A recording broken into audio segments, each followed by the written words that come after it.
इंडियानं ओव्हल कसोटी जिंकून 5 कसोटी सामन्यांची मालिका ड्रॉ राखली. पण खरं तर गेल्या 20-25 वर्षात इंग्लंडमध्ये गेलेला हा अगदी नवखा संघ होता. या टीममध्ये ना कोणी सचिन तेंडुलकर होता, ना द्रविड, ना विराट कोहली. एक असा कॅप्टन ज्याने या दौऱ्याआधी एकदाही कसोटीत कॅप्टन्सी केली नव्हती. 25 वर्षांचा शुभमन गिल एका नव्या यंग ब्रिगेडसह इंग्लंडमध्ये गेला. इंग्लंडच्या बसबॉल समोर 350चं टार्गेट देऊनही पहिल्या कसोटीत हरले. पण त्यानंतर एजबॅस्टनमध्ये भारतीय संघानं इतिहास घडवला. 1967 नंतर पहिल्यांदाच इंग्लंडमध्ये एजबॅस्टन कसोटी जिंकली. लॉर्ड्सवर जिंकता जिंकता हरलो.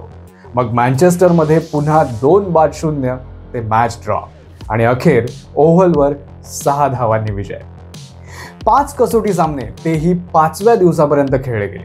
T20च्या जमान्यात प्रत्येकानं गेले 1.5 महिना टेस्ट क्रिकेट खऱ्या अर्थानं एन्जॉय केलं. सिरीज जिंकली नसली तरी इथे टीम इंडियानं तगडा परफॉर्मन्स दिलाय. गिल 5ही सामन्यांमध्ये टॉस हरला तरी त्याने कॅप्टन्सी कमाल केली आहे. खरं तर क्रिकेटमध्ये जर तरला काहीही महत्त्व नाही, पण खरंच वाटतं लॉर्ड्सवर आपण जिंकलो असतो तर. शुभमन पर्वाची ही सुरुवात आणि एकूणच टीम इंडियाच्या इंग्लंड दौऱ्यातल्या परफॉर्मन्सबद्दल तुम्हाला काय वाटतं आम्हाला कमेंटमध्ये नक्की सांगा.